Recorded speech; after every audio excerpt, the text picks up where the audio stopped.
আমরা এখন আছি থাইল্যান্ডের ব্যাংকক শহরে। ব্যাংকক থেকে একদিনে ঘুরে আসা যায় এরকম একটা জায়গায় আমরা আজকে যাব। অনেক রিভিউ দেখে সুন্দর সুন্দর ছবি দেখে আমরা ভাবলাম আমরাও যাই, ঘুরে আসি। তো আপনাদের সাথে পুরো এক্সপেরিয়েন্সটা শেয়ার করব, দেখা যাক অর্থিত কিনা। আমরা যে জায়গায় যাচ্ছি সেই জায়গাটা আসলে ব্যাংকক শহর থেকে প্রায় 35 কিলোমিটার দূরে। গ্র্যাবে বা ট্যাক্সি অনেকভাবেই যাওয়া যায়। আমরা যাব বিটিএস এ, এতে করে টাইমও কম লাগবে, খরচও কম হবে। কম খরচে কম সময়ে কিভাবে একটা সুন্দর ভিজিটিং প্লেস ঘুরে আসা যায় সেটা আপনাদের সাথে শেয়ার করব। তো এখন আমরা মেইনলি যাচ্ছি বিটিএস স্টেশনে।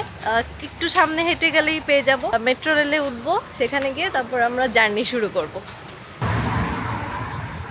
এখানে জায়গায় জায়গায় অনেক ফল বিক্রি করে, সবাই অনেক ফল কিনে কিনে খায়। বেশিরভাগই থাকে আনারস, আম আর dragon fall. 30 baht. One whole 30. Yeah. How much? 10 baht. 10 Baat. একটা ডিম পোস্ট 10 বাত, মানে 30 টাকা। ভেতরের দিকের দোকানপাটগুলো সকাল 11টা-12টা বাজলেও আস্তে আস্তে খুলে দিনের বেলায়। আর মেইন রোডে আসলে অনেক জ্যাম, সবাই ব্যস্ত।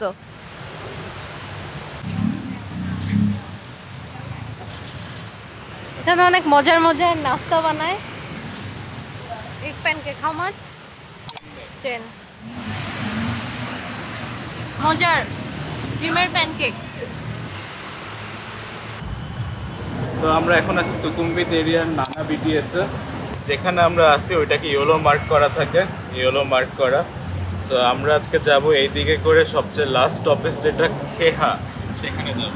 মানে অনেকগুলো স্টেশন পার করে তারপর যাবো, যেহেতু জায়গাটা অনেক দূরে। তো আমি এখন টিকিট কাউন্টার থেকে খেহার টিকিট কিনবো। তো আপনাদের কাছে যে কোনো বিটিএস স্টেশন থেকে এনসিএন সিটি যাওয়ার জন্য খেহা স্টেশনে টিকিট কাটতে হবে। 52 বাদ করে বললো, মানে আমাদের দুজনের জন্য প্রায় 300 টাকার মতো। টু খেহা লেখা আছে। খেহা।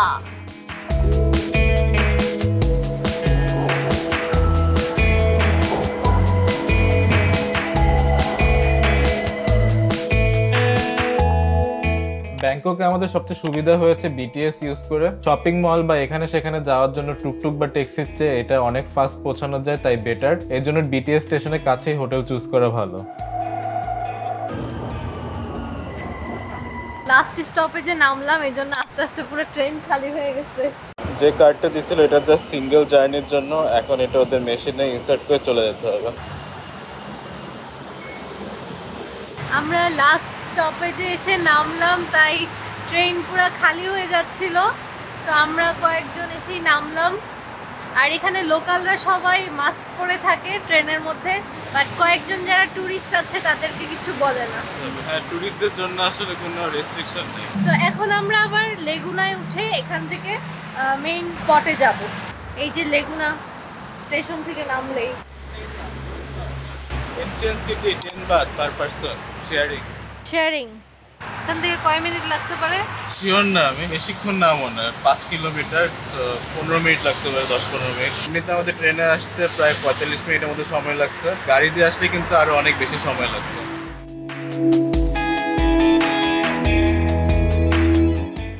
মাত্র 10 মিনিটের শর্ট একটা রাইডের পরে আমরা চলে আসলাম এনশিয়েন্ট সিটি।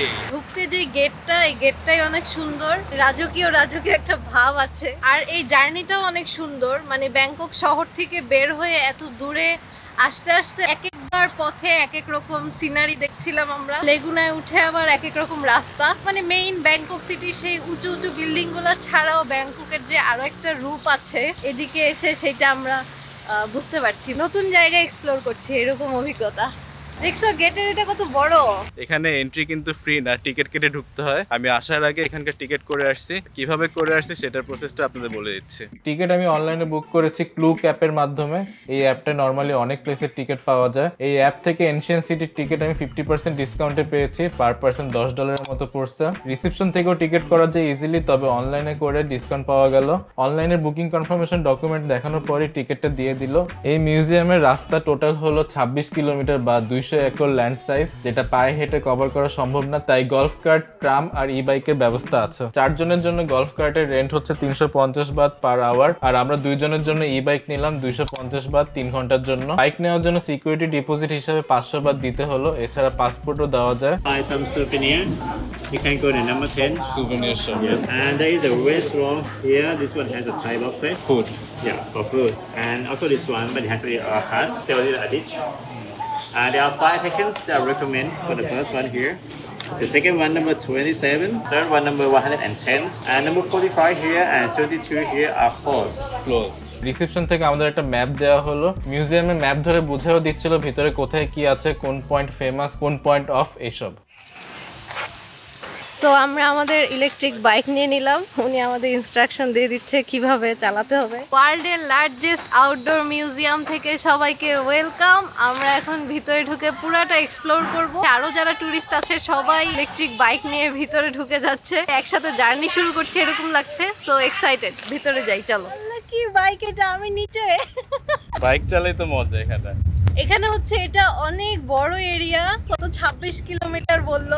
টোটালটা ঘুরতে 26 কিলোমিটার হাঁটা লাগতো, সো বাইক নিয়ে নিলাম এই কারণে।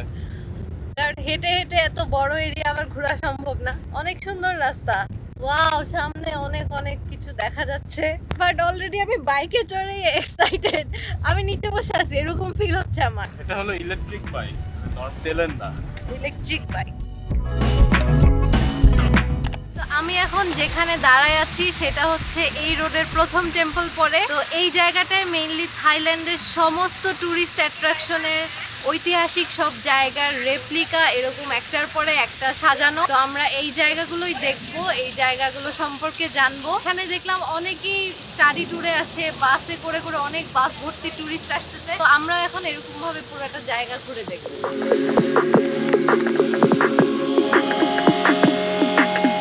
খুবই সুন্দর। এখানে পুরো এই জায়গাটার ইতিহাস লেখা আছে। আমার সামনে যে টেম্পলটা দেখা যাচ্ছে এটা আয়ুথায়া স্টাইল আর্কিটেকচার একটা টেম্পল।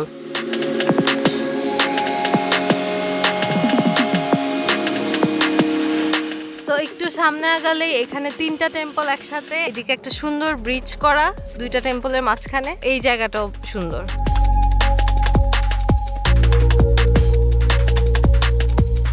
সো আমি এখন আছি একটা ফ্লোটিং মার্কেটের সামনে। থাইল্যান্ডের খুব পপুলার টুরিস্ট প্লেস বা মেইন একটা অ্যাট্রাকশন হচ্ছে ফ্লোটিং মার্কেট, যেখানে মার্কেট তো চলেই, সাথে টুরিস্টরা আসলেও ভিজিট করতে যায় এরকম। তো এইখানে এরকমই একটা ফ্লোটিং মার্কেটের রেপ্লিকা আছে, তো সেটা দেখতে আমরা নামলাম। ফ্লোটিং মার্কেটগুলো মূলত এরকমই হয়, পানির মধ্যে ভাসমান একটার পর একটা এরকম দোকান থাকে, আর মাঝখানে নৌকা থাকে, নৌকার মধ্যে করেও বিক্রি করে মানুষ, সাইডে থেকে এইসব জায়গা থেকে কিনে নেয়। তো এটা হচ্ছে পুরা ওইরকম ফ্লোটিং মার্কেটই, জাস্ট প্রোডাক্টও নাই, কেনা বেচা করার মানুষও নাই। থাইল্যান্ডে কিন্তু বিভিন্ন জায়গায় মানে জায়গায় জায়গায় অনেক ফ্লোটিং মার্কেট আছে, তো আমাদের যাওয়া হয় নাই এবার।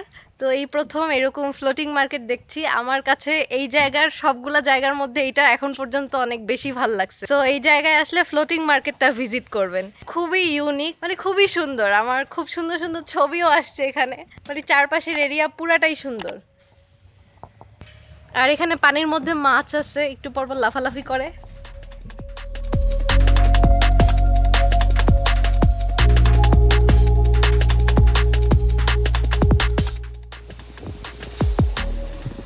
বিশাল বড় আরেকটা প্লেস দেখে আমরা নামলাম। এগুলো হচ্ছে এখানকার ট্রাম বলে, বিশাল বড় গ্রুপ আসলে তখন হচ্ছে এগুলা নিয়ে ঘুরে, সিঙ্গেল হলে সাইকেল নিয়ে ঘুরে। এটা মেইনলি বুদ্ধিস্টদের একটা উপাসনালয়, অনেকটা টিচিং আর ট্রেনিং এর জন্য ইউজ করা হয়, আর ভিতরে একটা টেম্পলও আছে। এটা হচ্ছে পুরাটাই পানির উপর ভাসমান টেম্পল, গোল্ডেন কালার আর সবুজ কালার থিমে করা। গাছগুলো থেকে পানি ছিটা দিচ্ছে। গাছের থেকে পানি ছিটা, হ্যাঁ, কারণ গাছে পানি দেওয়া হচ্ছে নিচ ঠান্ডা থেকে। হয়ে নেই, মনে হচ্ছে বৃষ্টি পড়তেছে, কারণ গাছে এই যে নিচ থেকে এখান থেকে পানি মেরে গাছে পানি দেওয়া হচ্ছে। নৌকাগুলো দেখে মনে হচ্ছে আমাদের দেশের নৌকা বাইচের মতো লম্বা লম্বা নৌকা। আমাদের ম্যাপটা আসলে লাগতেছে না, কারণ একটু পরপরই এক একটা স্পট। পুরো মিউজিয়ামটাই আসলে অনেক সুন্দর, সো প্রত্যেকটা জায়গাতেই আসলে থামতে ইচ্ছা করতেছে। নৌকাগুলা লম্বায় বিশাল আর খুব রয়্যাল দেখতে, রাজকীয় ভাব আছে। এগুলো হচ্ছে প্রাচীনকালের রাজকীয় নৌকা থাইল্যান্ডের।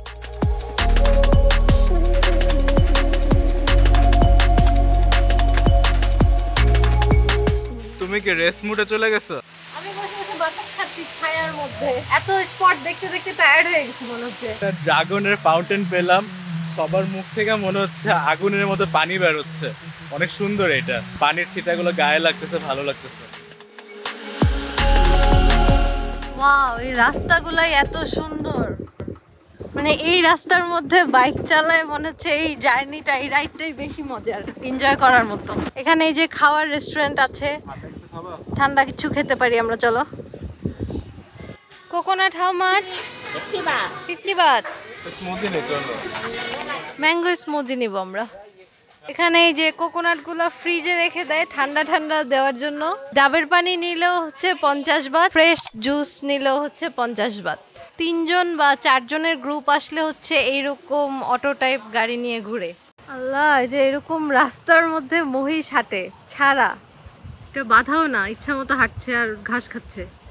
আল্লাহ, গাছ সব ধাক্কা দিয়ে খেয়ে ভেঙে ফেলতেছে।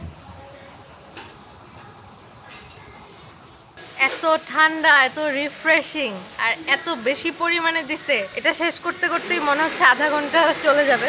আমাদের টাইম কিন্তু ফিক্স, ওরা মেইনলি 3 ঘন্টার জন্য এই বাইকটা দেয়, তো 3 ঘন্টার মধ্যে যদি পুরোটা শেষ করতে পারি ওকে, না হলে হচ্ছে পরের প্রতি 1 ঘন্টার জন্য 100 বাত মানে 300 টাকা করে দেওয়া লাগবে। আর সন্ধ্যা হয়ে গেলে অবশ্য ঘোরাও যাবে না, সো লিমিটেড টাইমের মধ্যে পুরাটা ঘুরে শেষ করতে হবে। 3 ঘন্টায় পুরো এরিয়া ঘোরা শেষ হবে নাকি বুঝতে পারতেছি না, এখন অর্ধেকও ঘুরি নেই। তো আপনারা আসলে হাতে টাইম নিয়ে আসবেন। এটা হচ্ছে দ্য গোস্ট মিউজিয়াম, ভিতরে একটু গুহার মতো, প্রাচীনকালে ভূত আছে। এটা হচ্ছে একটা ভাসমান টেম্পল, মাঝখানে একটা বুদ্ধিস্ট মূর্তি রাখা আছে, ওইদিকে হচ্ছে জুতা খুলে ঢুকতে হয়। খুব চুপচাপ পরিবেশ এখানে, এই টেম্পলটার ওইদিকে। থাইল্যান্ডের প্রাচীনকালের মন্দির কিরকম হতো সেটা বোঝা যায়, মানে একটা প্রাচীন প্রাচীন ভাব আর কি এই জায়গাটুকুর মধ্যে। আর আসার রাস্তাটা সুন্দর, আসার রাস্তাটা হচ্ছে এরকম আঁকা বাঁকা। যারা ছবি তুলতে পছন্দ করেন তারা এই জায়গায় আসলে খুবই খুশি হয়ে যাবেন, কারণ ছবি তোলার জায়গার অভাব নাই, একটার পর একটা প্রত্যেকটা জায়গায় সুন্দর। বিশাল বড় একটা জাহাজের উপর কয়েকটা বাড়ি, এটাও সুন্দর। আর সবচেয়ে সুন্দর হচ্ছে এই রাস্তাগুলো, মাঝখানের রাস্তাগুলো এত সুন্দর। আপনি পুরাটা রাস্তায় যখন চলবেন, রাস্তার দুই পাশে যাই দেখবেন তাই ভাল লাগবে, এত সুন্দর একটা জায়গা। মাঝে মাঝে কয়েকটা খাবার দোকান, তারপর সুভেনিয়ার শপ এগুলা থাকে, কিন্তু সময় কম দেখে এগুলোতে নামছি না, কারণ সন্ধ্যা হয়ে যাওয়ার আগে আবার জায়গাটা ঘুরে শেষ করতে হবে আমাদের। জায়গাটা আসলে হেঁটে শেষ করা সম্ভব এইখানে হ্যাঁ, কেউ হেঁটে এসে ভুল করবেন না। আমি প্রথমে ভাবতেছিলাম যে হেঁটে হেঁটে ঘুরে দেখবো। ওয়াও, বিশাল বিশাল মূর্তি এখানে। মনে হচ্ছে প্রাচীন, ওয়াও, হারাই যাচ্ছি আমরা। এটা পুরো একটা গোল্ডেন টেম্পলের মতো। ওই যে গোল্ডেন বুদ্ধা, বিশাল বড় বড় হাতির মূর্তি। কোথায়? ও, এই সাপ, আমি ভাবছি সত্যি সত্যি সাপ।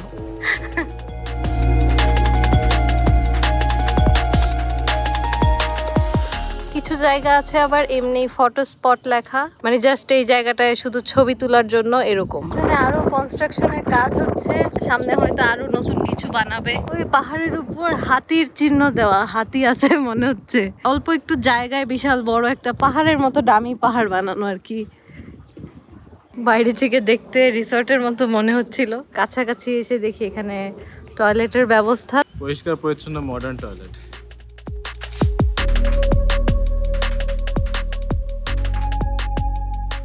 এটা হচ্ছে একটা প্রাচীনকালের মনাস্ট্রি। আমরা এতগুলো স্পট দেখলাম, প্রতিটা স্পটের সামনে এরকম সাইনবোর্ডের মতো দেওয়া থাকে যেখানে সবগুলো জায়গার ইতিহাস লেখা থাকে। তো যাদের ইতিহাস সম্পর্কে ইন্টারেস্ট আছে তারা এগুলো পড়ে জানতে পারবে। এই লেকটার মধ্যে আবার হাতি ঘোড়া এসব ভাসছে, আর এই পাশে হচ্ছে একটা বিশাল বড় সাপের মাথা দেখা যাচ্ছে। এটা কি সাপ নাকি অন্য কিছু? মনে হচ্ছে পাঙ্গাস মাছের মাথা। Elephant food 20 Baat. এখানে হাতিও আছে, ওদের পোষা হাতি। এই যে খাবার দিচ্ছে, নিজের হাতে খাওয়াতে চাইলে ওদের থেকে নিয়ে 20 বাত দিয়ে খাওয়াতে হবে। খাবার বলতে কলা? হ্যাঁ, মানে কলা খাওয়াই দেওয়া যাবে।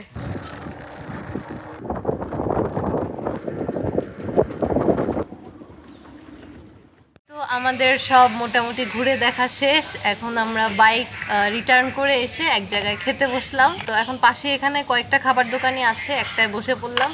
আর বসে মেনু বুঝানোর জন্য, মানে মেনুতে সব ইংলিশ লেখা বাট ওরা কিছু ইংলিশ বুঝে না, তো অনেক কষ্টে দেখায় দেখায় বুঝাইছি। আমরা একটা শ্রিম্প রাইস অর্ডার করছি। শ্রিম্প মানে হচ্ছে এখানে কুং কুং, কুং KUNG, কুং কুং। তুমি শিওর হইছো? হ্যাঁ, ট্রান্সলেট করছে।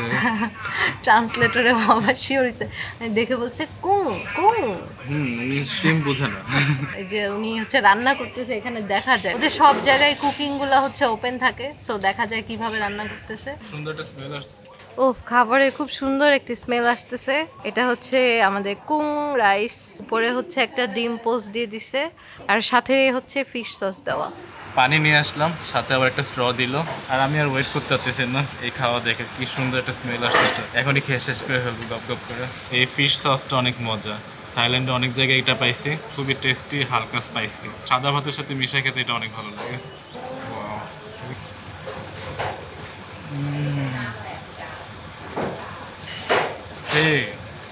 সেই মজা, সেই শ্রিম্পের মধ্যে যে ঝোলটা দিচ্ছে ওইটা অনেক মজা, একটু টক টক ঝাল ঝাল। এখানে খাবারের দাম কিন্তু খুব একটা বেশি না, এত দূরে একটা টুরিস্ট স্পট হওয়ার পরও খাবারের দাম খুবই রিজনেবল। শ্রিম্প রাইসটা নিলাম, এটা ছিল মাত্র 80 বাত, 240 টাকার মতো। আর আমরা যে স্মুদিটা খেলাম ম্যাঙ্গো স্মুদি একটু আগে, ওইটাও কম ছিল, মাত্র 50 বাত। এখানে খাবারের প্রাইস তুলনামূলক কম। এটা তো মজা করে খাইলাম, আমার মনে হচ্ছে এটা সেম আরেকটা নিতে পারবো। তো সন্ধ্যা হতে হতে এদিকের সব রেস্টুরেন্ট আবার অফ হতে থাকে। অলরেডি আমরা যেখানে খাচ্ছিলাম ওখানেও বন্ধ করে দিচ্ছে, তো আমাদেরও এখানে ঘুরে দেখা শেষ। এখন আমরা আবার যেভাবে আসছি বিটিএসে ওভাবে হচ্ছে ফেরত চলে যাব। সো আপনারা এখানে আসলে এমনভাবে টাইম নিয়ে আসবেন যেন সন্ধ্যার আগে আগেই পুরোটা ঘুরে শেষ করা যায়। তো আমরা হচ্ছে এখন আবার বিটিএস স্টেশনের দিকে রওনা দিচ্ছি। যাওয়ার পথে লোকাল একটা কার্ট থেকে আইসড কফি অর্ডার করলাম, মাত্র 25 বাত করে। এখানে হচ্ছে এরকম কার্টে কার্টে আমাদের যেমন দুধ চা পাওয়া যায়, এখানে এরকম কার্টে কার্টে আইসড কফি পাওয়া যায়। এটা অনেক জোস।